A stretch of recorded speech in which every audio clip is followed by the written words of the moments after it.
Welcome everyone to Driving Asset Management Success with Effective MRO Strategies. My name is Tim Gilmer, and I am the Director of Reliability Services for ABS Consulting. And just want to spend a few minutes talking about just MRO in general. Going to talk a little bit of tactics, going to talk a little bit about things to look for, things to plan for. You're going to hear a few things from me many times in this presentation. One is asset criticality. I'm going to drive that home repetitively with you. And the other is going to be risk. So talking about risk, how do you manage your risk? The best way to be successful through managing your risk. So our agenda is, why is it important? Why are we sitting in here? Why is MRO even important to us? We want to look at taking a risk-based approach, and I'm going to discuss that through reliability-based maintenance or risk-based maintenance on your assets. Going to talk about asset criticality. You're going to hear that many times. Talk about our asset strategy optimization approach, which in layman's terms are what you'd refer to as PMO, but we're going to focus on critical assets. Spare parts analysis.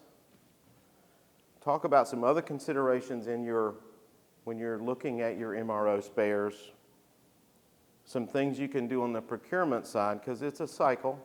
There are many people involved. Reporting metrics, and then just kind of highlight a few things at the end, key takeaways. And we'll have plenty of time for questions at the end. So why is our spare parts even important? The numbers up here are just general numbers.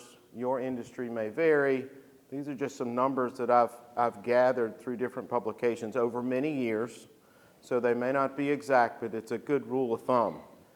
So for a power plant to be down an hour, you would look at something like 160 grand per hour to be down. Oil refinery that's making around 400,000 barrels a day, they're looking at 100K an hour. And that's just in margin, not in overall losses. Auto assembly line, $500,000 an hour.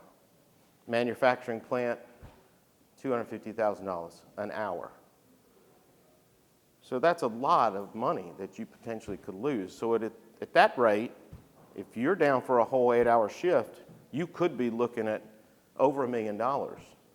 And in some cases, $4 to $5 million in one shift.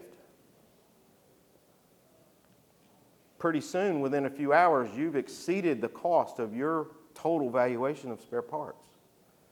So with that logic, why don't we just buy enough spares so we never have a lengthy outage? That's the logical choice, right? Just buy a bunch of spares.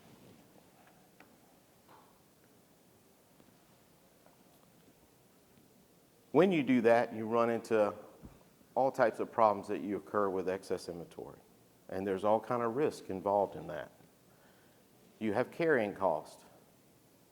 In a lot of cases, it's going to be 20% or more of the value of the inventory itself. There's insurance cost. If you're storing it locally, you're going to be paying insurance on the building, on the facility. In some cases, the spares, it depends on your situation as to what type they are and the value they are. State taxes vary, right? Some state taxes are high on carry costs for spares, others are not. You also need to look at when you're overstocking or stocking a bunch of parts, you've already put that money into those parts, and therefore you lose the ability to access that capital that you've now invested to do other things in your business. And in some cases, that can be 5% of the total value of your inventory. You also have embedded cost. So just think about if you doubled the size of your stock room or your current valuation right now, where are you going to put it? You got buildings to consider. Utilities, because you're going to keep them in all likelihood in a controlled environment. Wages, you're going to need more people probably to manage these parts. You may need more people on the procurement side for these parts. You also are going to increase your stores. It may be that you cannot just expand or double the size of your one storeroom. So in that case, you're going to start having satellite stores. More people, more cost, more square footage. So therefore, it's really not a good idea to just buy a bunch of extra parts to ensure that you never go down. Or sorry, that you don't have a lengthy outage when you do go down. You also have additional risks that you're going to carry when you're holding and managing too many parts. You wind up having poor space allocation. So you've got all these extra bearings and you only have one area. Now we expand to another. Eventually you're going to put them somewhere else. So now you got 2, 3 different locations for the same part. You become more and more inefficient. Overstocking, again, causes unnecessary moves. Now you're moving parts. Why? Because I don't have room. You also face part deterioration. So there are a lot of parts that you carry right now, if you're in manufacturing or anything similar, they deteriorate over time. Even if you're in facilities, belts, they'll deteriorate over time. Finally, you have the problem with obsolescence. So the longer you hold parts, especially excessive parts, you swap out a piece of a machine, a part of a line, an entire piece of equipment, you still keep those parts. So now they're obsolete. You can't use them. In some cases, if you have an older piece of equipment, you may not be able to get the same parts anymore. So all these issues occur when you're holding parts, and invariably you will not know all the details about them, especially if you just hold a lot of extra parts.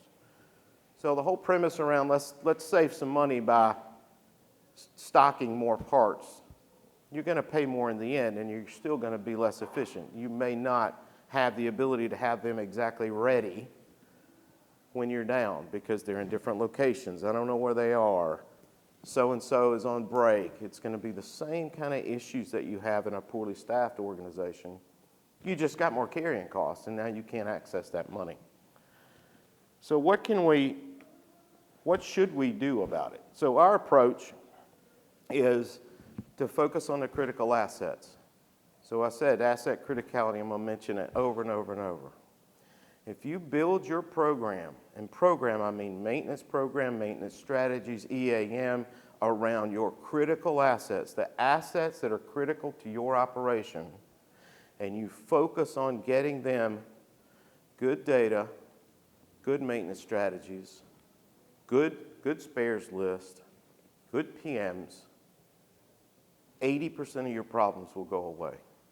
Because that's where the bulk of your work is going to happen because they're critical to your organization. So reliability-based or risk-based maintenance is a focused approach to improve your reliability. It's logic-based. We're only going to focus ideally on what we need to instead of everything as a whole. It's financially responsible. So I'm going to show you in a minute how you're going to decrease, in some cases, your overall inventory storage and your valuation just by changing your focus from everything that we own to the things that are important to us. It's going to reduce downtime. It's going to focus your time and energy across the board, from procurement to planning to the maintenance staff to the operators, on what's important to help you make money, to help you stay in business. Asset criticality, again, is the key, and we're going to talk about the asset criticality piece, reliability or maintenance strategies, and then downstream of that becomes your spare parts. If I don't know what my critical assets are, there's no way I can target the parts that I need for them, right?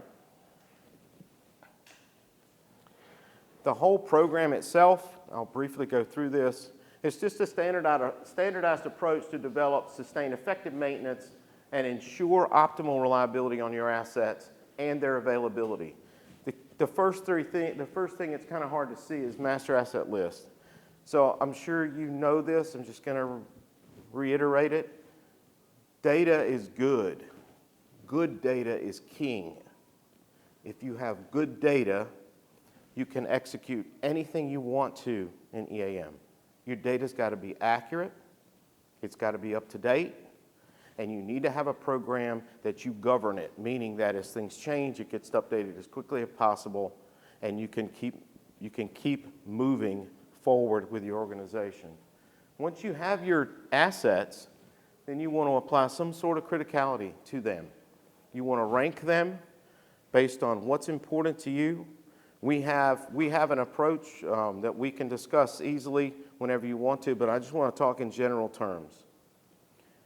Critical assets means if this thing shuts down, if it fails, what is it going to do to my ability to do what I do, to make product, to keep the lights on in a building, to keep power moving, to keep the line moving? What are those things that are going to shut us down? And they can be anywhere in the hierarchy, remember, right?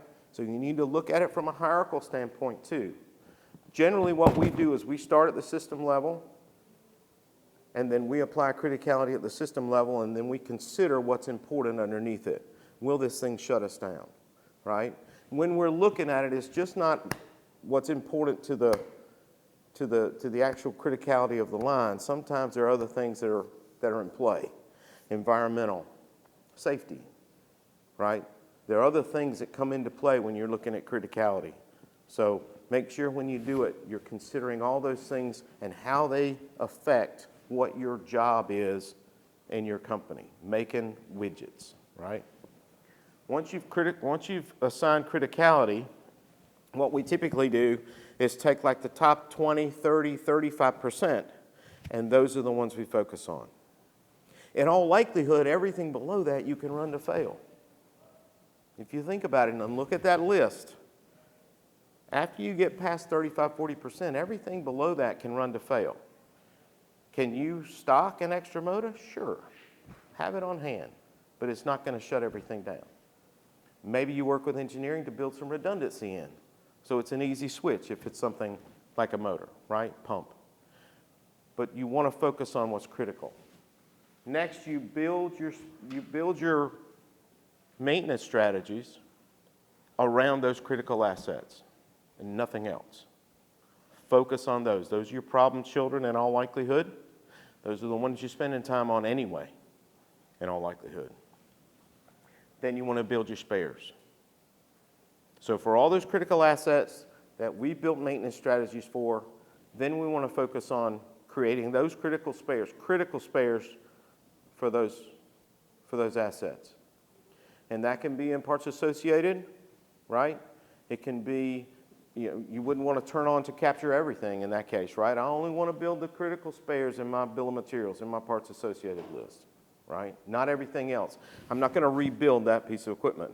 I only want to maintain it, right? So that list becomes a little bit shorter. You also can create your PM parts list with your critical spares too. The ones that you're required, mark them required. They get planned, right? They go into planning and all that. So make sure you're focused on what's important, and that starts with the asset. Then we'll talk about monitoring. That's reporting and KPIs and that sort of thing, and then continuous improvement. I cannot say enough about having a continuous improvement program within every single subsection of what you're responsible for. If it's asset life cycle, that's the whole purpose of it, right? The whole cycle, and then continuously improve. But even when we're talking about asset criticality, it needs to be revisited. You have an outage, you change some equipment component or a major piece of equipment, you need to apply your criticality process to it. Again, things will change over time. Plant grows, shrinks, add new lines. So you'll need to continuously improve and apply this process throughout the life cycle. So if everything else around EAM is it's a process, right? It's a journey. You don't arrive one day and it's all done. You got to keep focusing on it. So why is ACR, asset criticality, important? It gives you a detailed profile of the characteristics that make each asset critical. Why is this asset critical to us? It allows you to focus on the reliability strategies and make sure that they're based on a calculated risk rather than perception. Yeah, old Betsy, the boiler, she gives us trouble all the time. Well, guess what? There's another boiler right there that can handle capacity, so it's not as critical as you think it is, right? So there's a lot of perception. When we go and do an asset criticality session with most of our customers, we'll sit down with all the SMEs, operators, and things like that. And invariably, there's about 10% of those assets that they say right up front are critical that wind up not being in the top 20, 25, 30%. Every single time. They do a lot of work there, but they're not critical to the process, right?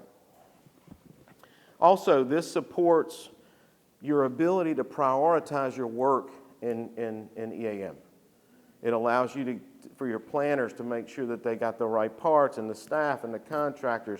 It allows you to schedule, because now when your critical assets are relayed to production or operations, you're sharing that same responsible list, right? Here's my critical list. Nope, not critical to us. We can wait till this weekend. Second shift, third shift, whatever, right? From a scheduling standpoint. And then finally, it acts as a primary mechanism for improvements. So when you sit down for a capital planning session, or you're planning for the next outage, turnaround, whatever you call it in your industry, you actually can focus on what's important to the process. And because you've got so much focus on it, now you have a very detailed failure analysis. You know exactly what your PMs are. You know exactly what's been run on that equipment throughout a period of time. Because now you're not focused on 100%. You're focused on 20, 30, 35% max of what's important to you. And this on the right is just a diagram of the process that we go through for asset criticality. And I just put it there just for graphics, but I'm not gonna go through all that. Next is asset strategy optimization, which is actually optimizing your maintenance and reliability strategies for pieces of equipment. Remember, we're only talking about critical assets, right? So for critical assets, why would we want to do that?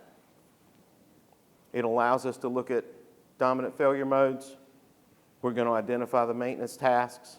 We're going to look at the critical spares. This is very important because I know I'm wandering from parts, but you can't talk about parts without talking about procurement, the asset side, the maintenance side. It's all part of the whole cycle. It's very critical. Well, if I change my focus on assets, then I know I'm focused on the right parts. So we identify our critical parts during this process. We look at any predictive indicators that we need to include. We develop a justification for any changes that we want to make to the overall reliability or maintenance strategy for this critical asset. And then we also will develop metrics, reporting, baseline reporting. How am I going to show this over time that not only are we improving, but hey, where are we going to have issues? Okay? So that's how we kind of approach the strategy side on maintenance and reliability. Next is where we'd get spare parts. This is where I wanted to get to anyway. So the criticality of the maintenance asset for which it belongs. So for critical assets, we're only going to focus on their critical spares to start with. I'm not saying you should not develop bill of materials or parts associated for non-critical assets. I'm not saying that. That's something to do next year, next 2 years. Build your critical spares first. Take care of them from start to finish, and then you can start working on the next 10% and the next 10%. Eventually, you're going to get to stuff that runs to fail, and you may have one critical spare that you need to stock, and that's it, or none. If you got a supplier down the road and you can get it pretty quick, you won't have to worry about it. But just the critical assets. We then look at the potential loss of function of that asset that part failure or the absence of it can cause. So this is how we approach our spare parts analysis. So we're not just looking at, hey, I got a critical asset and these are the top 5 things that we always change out. No, we're looking at it from a failure mode standpoint. So when I've got a critical asset, what are the functions that are affected when this part fails, or if I don't have it, if I can't get it? Once we do all that, then we develop a stocking strategy. So stocking strategy says, hey, here's my reliability or maintenance strategy. Here's the criticality of this asset. It falls into this part is critical to it. Here's the maintenance I'm performing on it. Here's how long it takes for me to procure it. Here's the sensitivity of it. If it's got to be, maintained in an environmental sensitive area, whatever. That all goes into the stocking strategy. How do we want to stock it? Obviously, we want to stock as few as possible because we don't want the carrying cost. We don't need to eat up the space required. Then we would determine economic order quantity, real to point, right, min-max. Then we look at potential insurance spares. So once I've got my stocking strategy, do I need any insurance spares in addition to that? Then maybe I didn't consider in the strategy itself. And then you build your bill of material for your critical assets. Then you go and put those parts against those assets and make sure that you're stocking them. And you still have the ability to have non-stock parts. I'm not saying anything about that. I'm just saying the things that are going to keep you running so that you don't have, when you have an outage, you don't have parts. Other considerations that you need to think about. If you do not have an asset lifecycle management program, you need to investigate it and look at it.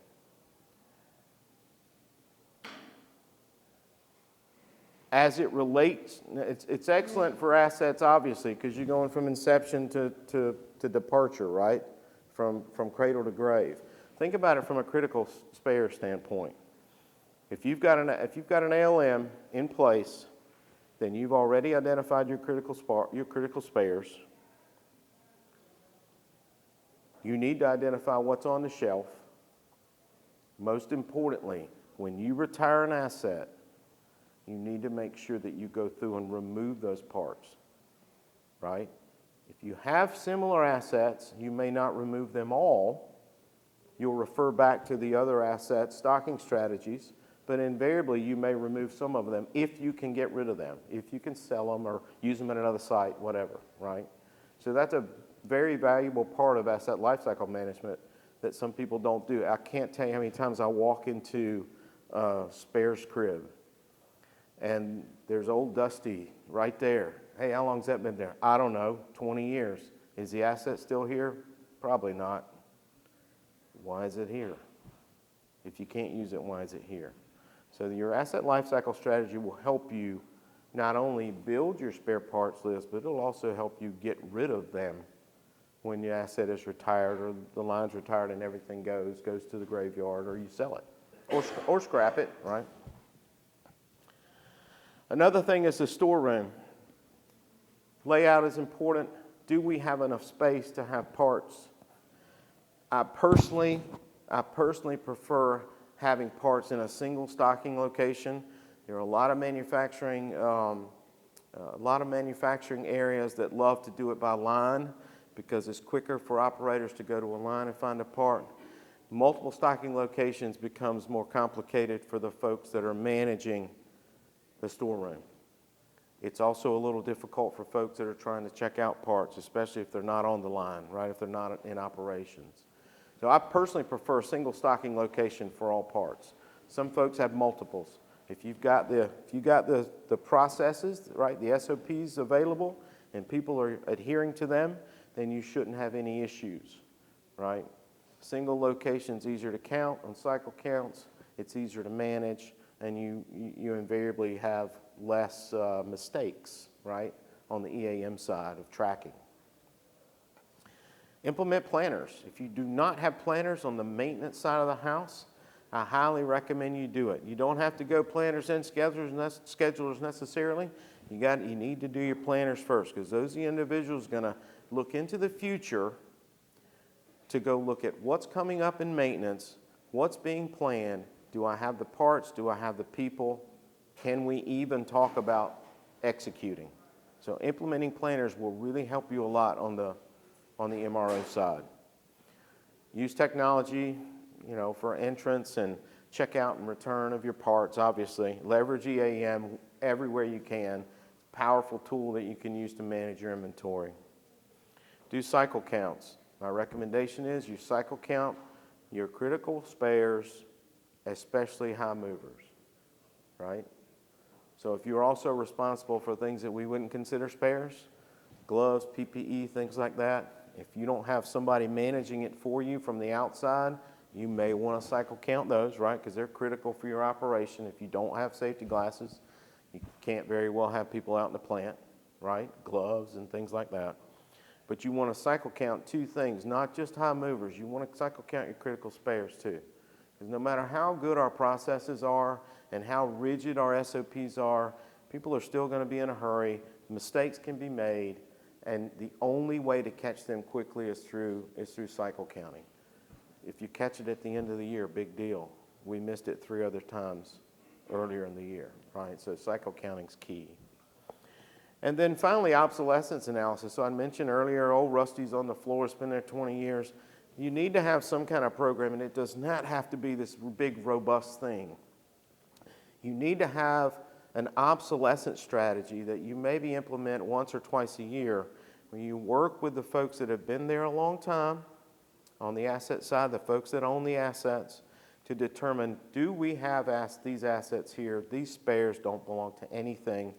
They need to go. You also, in an obsolescence study, will need to find out of the really old assets that we have, if we're going to maintain them in the future, can we still find parts for them? In a lot of cases, you already know some of these problem children, and in most cases, you've even got some folks on the outside and some shops making parts and things like that because they're just not made anymore. But that's another thing that we recommend, is just to have some kind of obsolescence approach. It does not have to be this big, robust program. It can be as simple as doing it once or twice a year.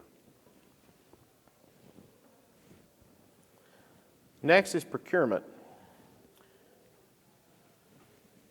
Some of you may handle your own procurement. Some of you may only be able to just request parts and then they go to another area of procurement that's broken out by different types of parts. It could be as complex as whatever. But on the procurement side, here's some things that you need to look at. Relationships are key. Relationships between your storeroom folks and the procurement folks are very important. They work hand in hand almost every day. The relationship between you, your procurement team, and your vendors is really important. They can do a lot of things for you if you just ask them. And a lot of folks don't think about these things when they're running, because they're wearing 10 hats and you got a million things going on, you know, equipment's breaking down, etc. So relationships are key. Build and maintain those relationships with your vendors especially. One of the reasons that you can benefit from that, or one of the things you can benefit, is local storage. I know a lot of people do this, but you can expand on that. There's more and more competition coming in to the arena of parts and parts availability and companies that can provide them. So you may have had somebody storing parts a mile or two away for the last 10 years. Are you paying the best price for them? Do they offer the best service? Is there somebody else from a competition standpoint that could offer you a better service, better response? You know, some of these folks aren't 24/7. If you got a 24/7 operation, you need somebody that can bring you parts when you actually need them. If you're a multi-site organization, share your information across sites. Cannot stress that enough. We have a lot of customers that didn't do it years ago, and now they can actually order parts within the organization from anywhere in the world. So in order to do that, you got to share information. You could have another site that's got a better relationship with their vendor and get better pricing than you are. You wouldn't know unless you ask. Track your vendor performance, especially for critical spares, and adjust your contracts as necessary. Remember, you are the customer in this scenario. You have the leverage over your vendors. If you're tracking their performance and you've got an accurate delivery day, your days that it takes for them to deliver parts, you can go and run a report out of the box and look at how well they performed over a period of time. So please leverage that, because it's you own the leverage in the situation, in that relationship with a vendor. If they're not performing well, then go somewhere else, or you can actually leverage better prices with them in order to keep you as a customer. And don't forget to update your lead times. So as those change, you need to update, or then the performance tracking really doesn't help.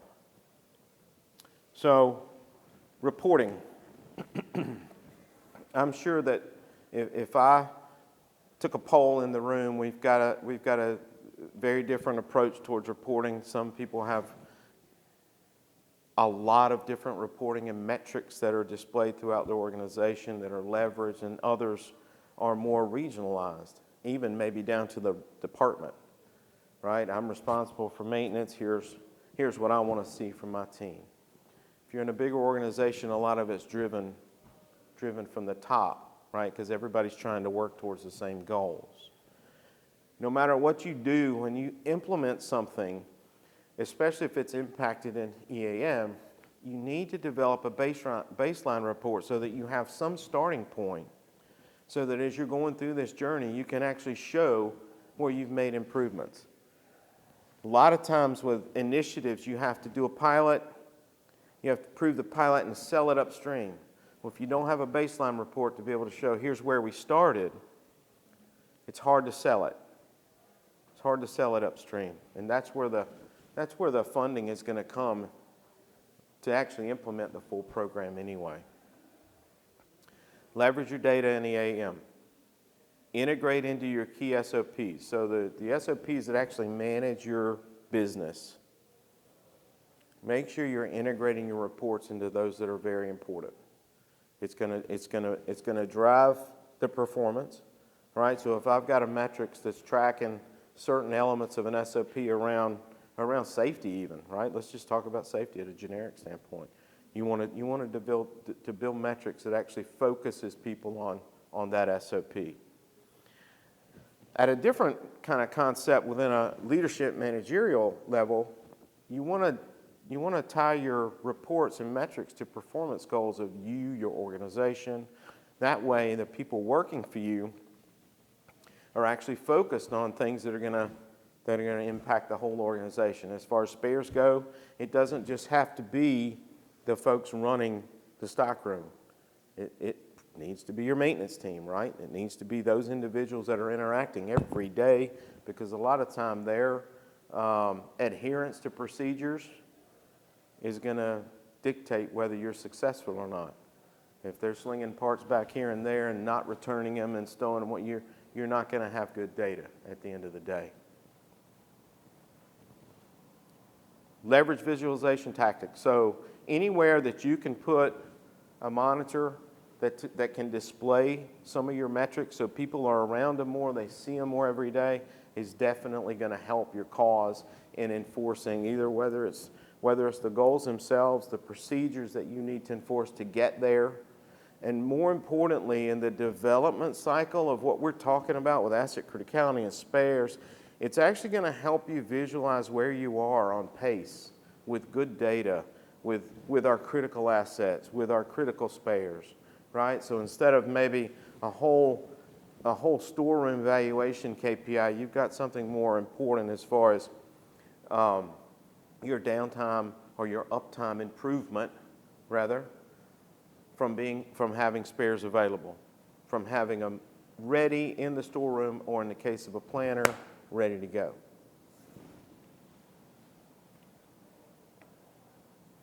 So key takeaways.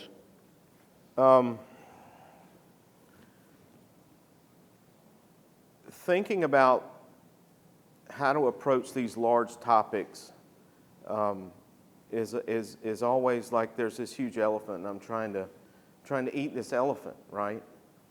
If you look at it from a risk-based standpoint, then you wind up taking everything out of the picture that's not important. It's only the things that are important from a risk standpoint for me, my organization, our overall business. So take a risk-based approach when you start looking at some of these big issues like MRO. Because look, let's face it, if your data's not accurate, people don't want to use it. they don't trust your data, and it snowballs into having poor storerooms. If the data's good, and if I'm a maintenance tech and when I need a part and it's on this shelf and it's always there, guess what? I'm going to be more inclined to use the barcode scanner, to do whatever process to check it out on the work order itself, because I'll understand if I don't do that, it may not be there. So getting the data good first is key, but the bigger picture is you need input into these systems that are going to help you get to the point you need to be. And it's a multi-layered approach. It's not one thing. You can have the best, cleanest storeroom in the world, and your data is up to date and accurate, and after 3 days of folks not using it properly, now it's not accurate. 2 weeks from now, more and more people have tried to find a part and it's not where it's supposed to be. A month from now, that just exponentially expands to the point that people are like, I know where it's at. I'm just going to go get it. And I'm going to get 3 of them and take them back to my desk because last week the part wasn't there. So having good data is key. Being able to report on this data is even more important because you're able to enforce, to provide the critical information that people can see day to day as they're doing their activities. So there's a lot of different options. You got tons of data available to you in EAM. Just how do you want to display it? How do you want people to be aware of what you're doing and how good things are, right? How much you've improved. Again, this is the last time I'm going to say criticality unless somebody asks me a question. It's got to be critical, right? Why would we spend our time on stuff that's not important? Assets first. Because if I don't know what assets are important, I don't know what to stock, right? So make sure you know your assets and their criticality. Make sure you have good strategies. So build the strategies only for those critical assets. So like you're talking about a standard plant, 3,000 assets, right? Something like that. Do the math. You're going to take 20, 25%, that's all we're focused on. And then we're just going to take the critical spares that we apply. So in the bigger picture, it's not this big elephant that you're trying to chomp on, right? It's a much smaller problem to solve. And everything after that is fine to let it sit because it's not taking the plant down now. It's fine to just ignore it for a little while. Your procurement improvements, there's many opportunities in most environments to improve the relationship between the people using the parts, the people managing the parts, and the people ordering the parts. And then amongst all that, with your vendors. A lot of places have I don't agree with it, but a lot of places have the mechanics spec parts and then pass everything off. Well, they may have a great relationship with the vendor. Procurement person doesn't even know the same person they're dealing with that's giving them this information, telling them they can get it to them in 2 days. They have no idea. So keep the relationships because for your critical spares, you got leverage. You got tons of leverage, you're just not using it. Reporting, we just talked about reporting, so please make sure that, I'm going to go all the way back to the beginning. If you don't have good data, you can't have good reports.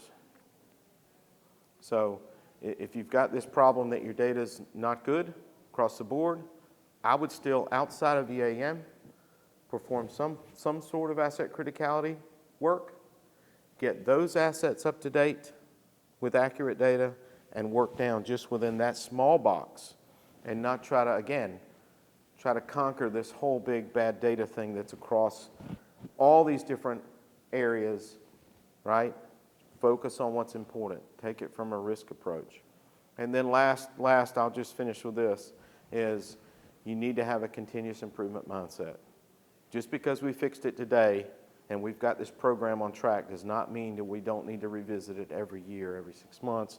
It depends on what it is. For an MRO situation, your continuous improvement on the operations side is cycle counting and making sure your data's good and that sort of thing. But at a bigger picture, it's analyzing, do we actually, has our stocking strategy changed? Do we have the space? We got this Vidmar over here that's only half full. Why is that cabinet half empty? We're not utilizing space. So all those activities around continuous improvement, they impact even the day-to-day operational side of your organization. They don't always have to be tactical, right? So continuous improvement in some fashion is always good. My suggestion on the storeroom is to not just include the people managing the storeroom for continuous improvement. Get the folks that use it too to come in and contribute to where you can make improvements to what's already going on. They're there every day. So they may not manage it, but they use from it, right? All right. We're a little early. Any questions? Yes, sir. You mentioned insurance parts of it, and I think about critical. How is it different? I mean, you indirect insurance parts and critical spares. And the way that we look at it is you're going to have critical spares that are for this piece of equipment, right? And those spares are going to be whatever. We need to make sure we have those on stock. When we do our approach towards the spare parts analysis, I'd mentioned that we actually also look at a stocking strategy, and we have calculations that we provide in there. We actually have some customers in the past, and the only reason we put it in there is that even on top of that, they want to have an insurance spare. Just because I got a plant that's 2 towns over, I want to make sure that I have that one just because it's so critical to our organization. Do you have to have it? No, sir. No, sir. But we've just run into it because it's such a critical piece that just in case, we can have it. If it sits here for 5 years, it's not going to hurt us. It doesn't take up a lot of space. Very few of those occur, but they do happen.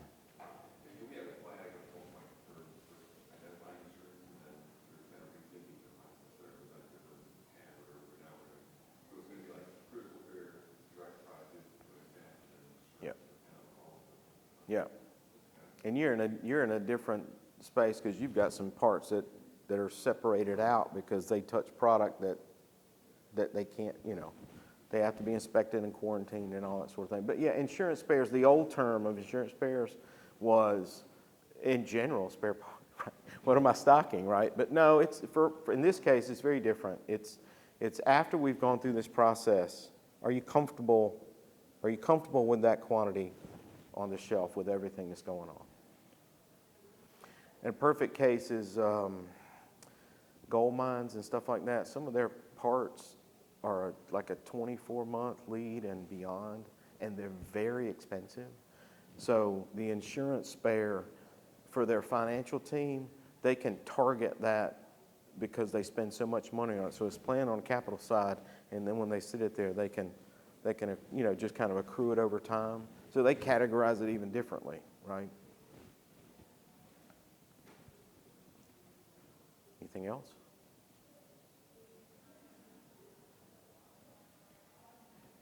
Last chance. Going once. Going twice. Yes, sir. How do you mark which ones are critical spares? First, obviously, you have the parts associated with that. Yeah. But that's just any part that's never been used on that asset. How do you know? How are you telling the customer to mark the critical spares? So first of all, you don't turn the flag on to automatically build that list, right? Because that's going to grab every part you ever use on a work order, right? Is that an install parameter? It's an install parameter, yes. And I think by default it's off. I think you have to turn it on. So out of the box, it's off, right? What I would say is the following. Through configuration, you can add a flag to denote that they're critical or not, right? I would want to ask questions specifically around, of this list of spare parts that we have, what's not critical? And if it's not critical, why is it even in the list? So if your intent is having a bill of materials that you can almost rebuild this asset, right? Is that really worth what the effort you've put in to build it in EAM. So I would say that the critical spares are that concise list, that if the known failures you're going to use, and the known PMs you're going to use, any predictive work you're going to use, right? Just the normal activities on that strategy, right, for that asset, those are all critical. If you've got anything else in there that you really don't need, and I understand there's going to be some things that are kind of, well, no, I guess not, no. So let's say you've got a very specialized piece of equipment, right? And you got a list of 10 parts that you use and you need to maintain and keep that piece of equipment running. However, there's a kit that would go to a subcomponent of that you don't use, but boy, it'd be nice to have. Put it in the list. Put it in the list. You may not use it in the strategy, but it's key because somebody makes a kit. I may need this kit. Let me just have it too. There's no hard and fast rules around anything under 12 parts or these things that are just around, but it's all around your maintenance strategy. What are you doing right now on that piece of equipment, right? What parts do you need to perform that activity? That's what should be critical, and nothing else. I do have customers that are in situations where they actually need a build list. They actually need a build list. The equipment's so old, they actually have fabricated stuff and other things that they build. That's even separate from what we're talking about. Unless they're rebuilding it all the time, which they shouldn't be doing, right? They shouldn't be doing that. So does that make sense? Yeah. What if you've gone down the road the wrong way? It's always been on, so every part that's ever been used pulls up that risk.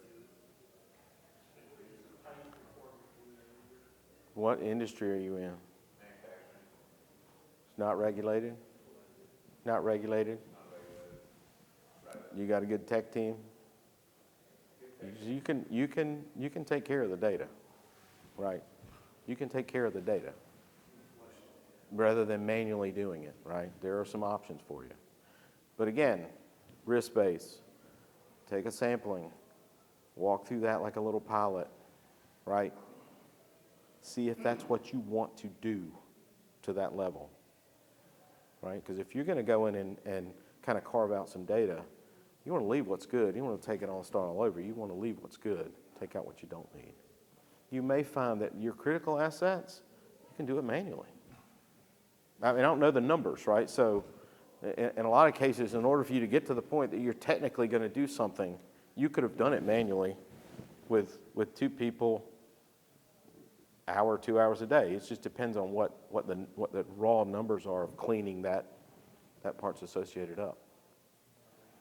Flip the switch first, right? Turn the install parameter off. But. You might find that what you thought was critical assets, you might have a hang at that point. Yeah. There's a lot of assumption. When you're dealing with this type of thing, you got people that have been there 10, 15, 20, 30 years. We never walk into a situation where everything the customer says, oh, this is critical, this is critical. Never 100%. Never. Because they're only looking at a small piece, not the whole manufacturing process, for example. They're only looking at utilities, for example, right? Yeah, we've done an asset criticality analysis and on a couple of things recently, and a couple of divisions, and they found out that they might have 5, where they thought they had 40, and then all of a sudden their parts are now not so, oh, we don't need all this. Yeah. Oh, this has been sitting on the shelf for 5 years, we thought this is critical. Now, not, the asset's still good, but now you're looking at is the part better. That's right. And there is nothing better for a maintenance manager or director level to be told, we're gonna go and look at all the stuff that's not critical and let's run to fail. Yeah. Why do I have to do this PM? Why am I doing this route? We never have an issue. Why am I doing this? We never find anything. We visual inspect it. There's nothing. Why are we doing every week? right? Tons of money can be saved just on the resource end of this. When you clean up your storeroom, you're going to see huge savings, without a doubt. But just the efficiency gains that you'll get through the process impact other areas that you just don't think about up front. And then you can pay for a planner if you don't have a planner. You'll easily be able to pay a salary for somebody to do planning just through the other cost savings. You can't recognize them, though, if you don't build some baseline reports. You got to build those reports. If not, it's just, boy, you should have seen it last year. It's terrible. Okay, show me. Well, so build some baseline reports before you start. Anything else? If you guys been in the expo center, we got a booth, or the expo area over here down the hall, we got a booth over there. Come see us. Come see us. Thank you very much. Appreciate it.